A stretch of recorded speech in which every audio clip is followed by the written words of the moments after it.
स्वागत है आपका डीएस क्लासेस में। दिनेश सुंदेसा, कक्षा द्वादशी, विषय गणित। जो अध्ययन हम कर रहे हैं पहला अध्याय संबंध व फलन, जिसमें हमने संबंधों में जो टॉपिक पढ़ा द्विआधारी क्रिया, जिसमें हमने उसके बारे में क्रम विनिमयता और साचर्यता के बारे में पढ़ा। आइए आज हम पढ़ने वाले हैं द्विआधारी क्रिया के तत्समक अवयव व व्युत्क्रमणीय या प्रतिलोम अवयव,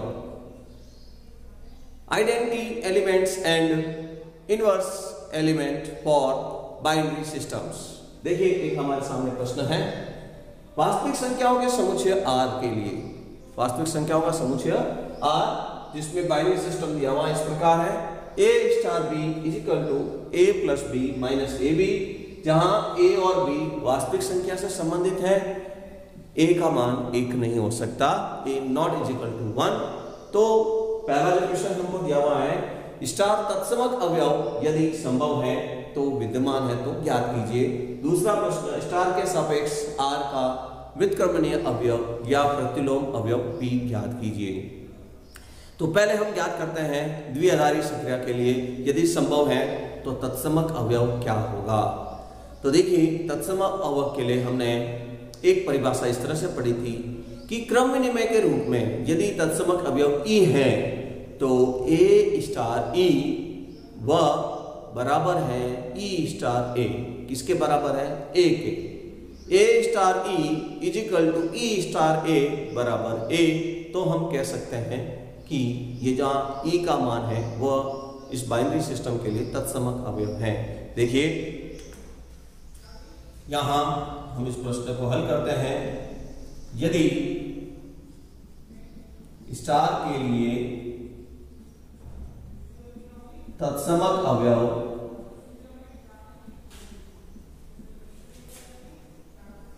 E है तो A star E is equal to E star A is equal to A। तो सर्वप्रथम हम A स्टार E बराबर A लेकर इसको हल करते हैं। A स्टार E की वैल्यू हम यहां से लेने star E is equal to A, इसकी वैल्यू हम यहां से लेने वाले हैं। तो B के स्थान पर तत्समक अवयव के लिए E लिखा जाएगा, तो A plus E minus AE is equal to A। इसको हल करेंगे हम, तो हल करने पर आप देखेंगे A से A की वैल्यू कट जाएगी, E यहां पर कॉमन आ जाएगा, E minus AE is equal to 0। तो E कॉमन लेने पर हमारी वैल्यू जो बनी ये इस तरह से, E is equal to 0 upon 1 minus A is equal to 0 belongs to R। जो E का मान आया वो एक 0 है जो R वास्तविक संख्या से संबंधित है।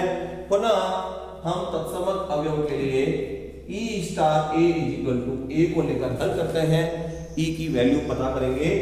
तो पुनः जो प्रश्नानुसार E plus A minus EA is equal to A, दोनों साइड A से A वैल्यू कैंसिल हो जाएगी। E minus EA is equal to 0, E common लेने पर 1 minus A is equal to 0। तो पुनः हमने देखा कि E की वैल्यू 0 बिलोंग्स टू R प्राप्त हो गई। तो हम कह सकते हैं कि E 0 वास्तविक संख्या से संबंधित यहां इस द्विआधारी संबंध के लिए एक तत्समक अवयव है। स्टार में तत्समक अवयव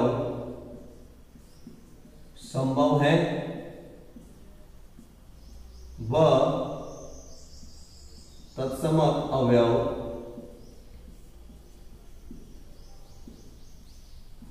E इज इक्वल टू 0। इस प्रश्न के लिए तत्समक अवयव का मान 0 होगा। इसमें द्विआधारी के लिए यदि व्युत्क्रमणीय या प्रतिलोम अवयव उपस्थित है, तो यदि किसी द्विआधारी क्रिया में तत्समक अवयव उपस्थित है तो उसमें प्रतिलोम अवयव भी होगा। तो किस तरह से उसको ज्ञात किया जा सकता है? तो देखिए यदि तत्समक अवयव द्विआधारी के लिए E है तो A स्टार X बराबर B स्टार x यदि किसी द्विआधारी के लिए तत्समक अवयव ई है तो a स्टार x बराबर x star a is equal to e. यहां e तत्समक अवयव है तो a के लिए x का जो मान है, जो ये x है, इस द्विआधारी के लिए प्रतिलोम अवयव कहलाएगा, जिसे हम a इनवर्स से व्यक्त कर सकते हैं। तो देखिए x बिलोंग्स टू R हो वह द्विआधारी के लिए तत्समक अवयव E है तो प्रतिलोम अवयव की परिभाषा अनुसार प्रतिलोम अवयव की परिभाषा अनुसार x star a is equal to e या a star x is equal to e. इन दोनों का मान e के बराबर है। किसी एक को हल करके हमको x की वैल्यू ज्ञात करनी है। जो x का मान है वही इस द्विआधारी बाइनरी के लिए प्रतिलोम अवयव कहलाएगा। तो हम a star x is equal to e, तो प्रश्नानुसार e is equal to value 0 था, तो यहाँ 0 e के स्थान पर a स्टार x की वैल्यू इससे बनाएंगे हम, तो a plus x minus a x। तो x की वैल्यू हम यहाँ से ज्ञात करेंगे, तो x minus a x is equal to minus a, minus हम कॉमन लेकर कैंसिल कर लेते हैं, ax minus x is equal to minus a से a कैंसिल हो जाएगा।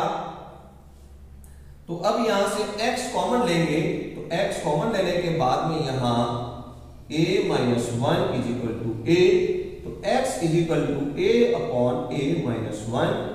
प्रश्न में ही कह दिया था कि a का मान 1 नहीं हो सकता, जहां a not is equal to 1, a belongs to R, परंतु 1 के अतिरिक्त कोई भी वास्तविक संख्या हम रख सकते हैं। अतः बाइनरी सिस्टम के लिए प्रतिलोम अवयव, जिसको हम यहां x या a इनवर्स से व्यक्त कर सकते हैं, a upon a minus 1। Binary system में प्रतिलोम अवयव के लिए तत्समक अवयव होना अनिवार्य है। यदि तत्समक अवयव नहीं है तो प्रतिलोम का अवयव का भी अस्तित्व नहीं होगा।